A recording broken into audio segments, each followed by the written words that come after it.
जिस बात के कयास लगाए जा रहे थे अब उसकी पुष्टि हो गई है। तस्वीरें सामने आने लगी है। रेसलर बजरंग पूनिया और विनेश फोगाट कांग्रेस हेडक्वार्टर पहुंचे हैं। मल्लिकार्जुन खड़गे से मुलाकात की।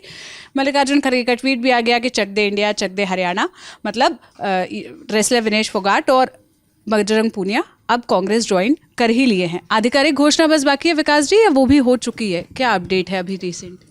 बस उनसे सबसे पहले गए, वो कांग्रेस हेडक्वार्टर गए, वहाँ पे उन्होंने मुलाकात की और उसके बाद हमने ट्वीट देखा। स्क्रीन पे हमारे दर्शकों को इस समय वो ट्वीट दिख ही रहा है। मल्लिकार्जुन खड़गे ने लिखा कि चक दे इंडिया चक दे हरियाणा। दुनिया में भारत का नाम रोशन करने वाले हमारे प्रतिभाशाली चैंपियन विनेश फोगाट और बजरंग पूनिया से 10 राजाजी मार्ग पर मुलाकात। हमें आप दोनों पर गर्व है। साथ में इनके केसी वेणुगोपाल हैं और आपको दिख ही रहे हैं इस तस्वीर में विनेश फोगाट और बजरंग पूनिया हैं। और इससे पहले चूँकि कांग्रेस ज्वाइन करना है तो जो मौजूदा नौकरी थी, जो उनको खेल कोटे से उनको नौकरी मिली थी, रेलवे में नौकरी मिली थी, ओएसडी थी, स्पोर्ट्स, विनेश फोगाट ओएसडी, उन्होंने वहाँ से इस्तीफ़ा दिया और उसका लेटर जो है 6 ही तारीख को, आज ही उन्होंने इस्तीफ़ा दिया और दोपहर 1:30 बजे उन्होंने इस्तीफ़े की जो लेटर है वो उन्होंने पोस्ट किया और लिखा कि भारतीय रेलवे की सेवा मेरे जीवन का एक यादगार और गौरवपूर्ण समय रहा है।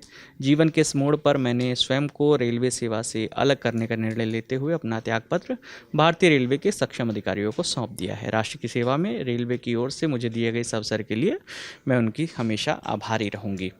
तो ये पहले उन्होंने ये लेटर पोस्ट किया और उसके बाद उन्होंने मुलाकात की मुख्यालय पर। और जिस समय हम ये वीडियो रिकॉर्ड कर रहे हैं इस समय वहाँ उनकी ज्वाइनिंग प्रोसेस पर जो तमाम मुलाकातें हैं, बातें चल रही हैं।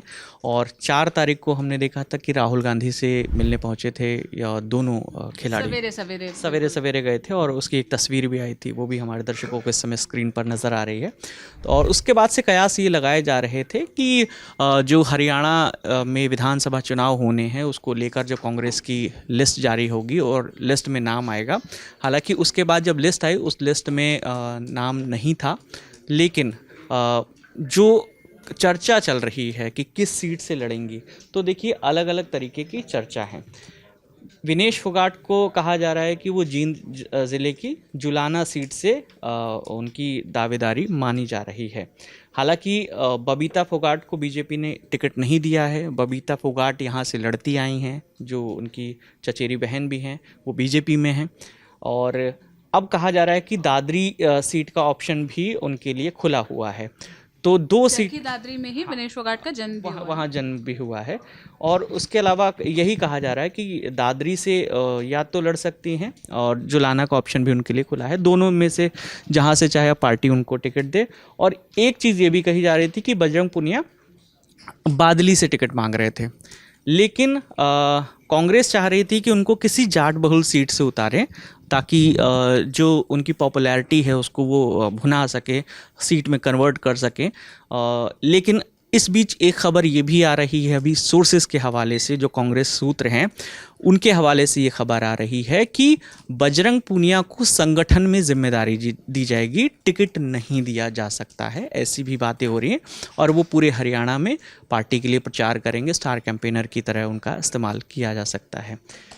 और साथ ही साथ बजरंग की जो हमने बादली वाली सीट का जिक्र किया था और झज्जर में ये सीट पड़ती है, तो इस लिहाज से और 4 सितंबर का हमने आपको बता ही दिया था कि 4 सितंबर को उन्होंने मुलाकात की। ये सारी जो सीट को लेकर बातें हैं ये सिर्फ कयास है, इस पर कोई आधिकारिक पुष्टि नहीं हुई है।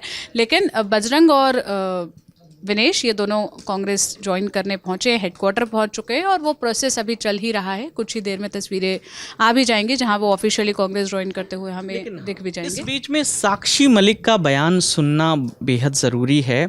साक्षी मलिक से जब इन्होंने इस्तीफ़ा दिया उस समय साक्षी मलिक से बात की विनेश फोगाट कांग्रेस ज्वाइन करने जा रही हैं, ऐसी खबरें हैं।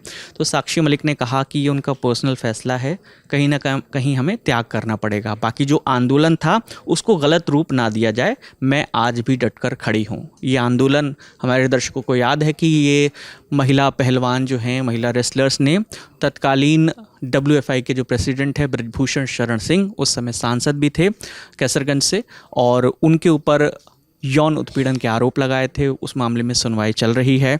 तो उस समय एक रंग ये दिया गया, क्योंकि जब धरने पर जंतर मंतर पर पहलवान बैठे थे, उस दौरान कांग्रेस के तमाम नेता, आम आदमी पार्टी मतलब विपक्ष के ज़्यादातर नेता गए और ये कहा गया कि इसको पॉलिटिकली मोटिवेटेड कहा गया, ख़ासतौर पर बीजेपी की ओर से, कि ये पॉलिटिकली मोटिवेटेड प्रोटेस्ट है।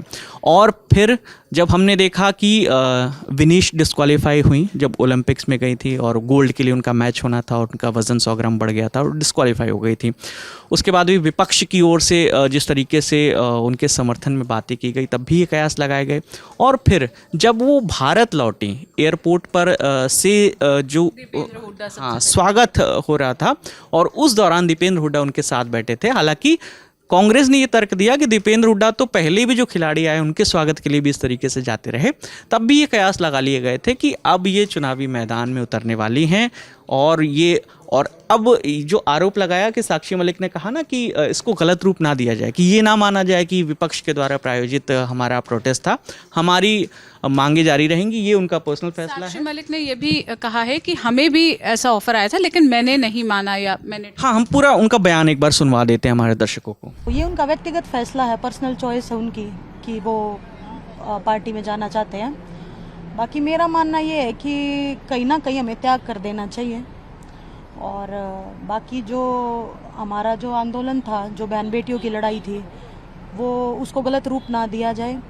मैं अभी भी उस पर डट के खड़ी हूँ। महिलाओं के लिए जो रेसलिंग में जो शोषण होता था और जो हमारा आंदोलन है, वो अभी भी मेरी तरफ से बिल्कुल जारी है।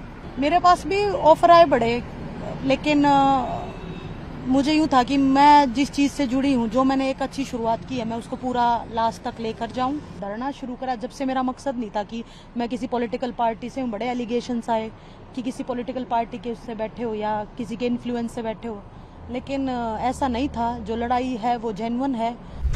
हाँ, तो जैसा हमें पता है कि पहले 1 अक्टूबर को चुनाव होने थे, अब 5 अक्टूबर को चुनाव होंगे और इकट्ठे एक साथ 8 अक्टूबर को जम्मू कश्मीर और हरियाणा दोनों के नतीजे आएंगे।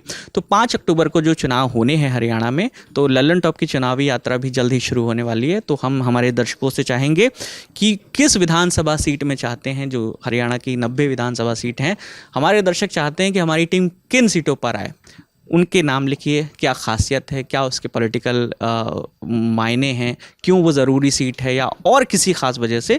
तो हम चाहते हैं कि हमारे दर्शक हमें बताएं, तो हमारी टीम के लिए और आसान होगा हरियाणा में चुनाव कवर करना। जैसे पिछली बार लल्लन टॉप ने कैंपेन शुरू किया था, मेरी सीट कवर करो, उसी तर्ज पर आप हमें कमेंट में बता सकते हैं कि हम कहाँ पहुँचे, किस वजह से पहुँचे। बाकी इस मामले पर आप क्या राय रखते हैं, हमें कमेंट में ज़रूर बताइएगा। बाकी अपडेट्स के लिए आप लल्लन टॉप देखते रहिए। कैमरे के पीछे आलोक थे, मैं सोनल हूँ। शुक्रिया।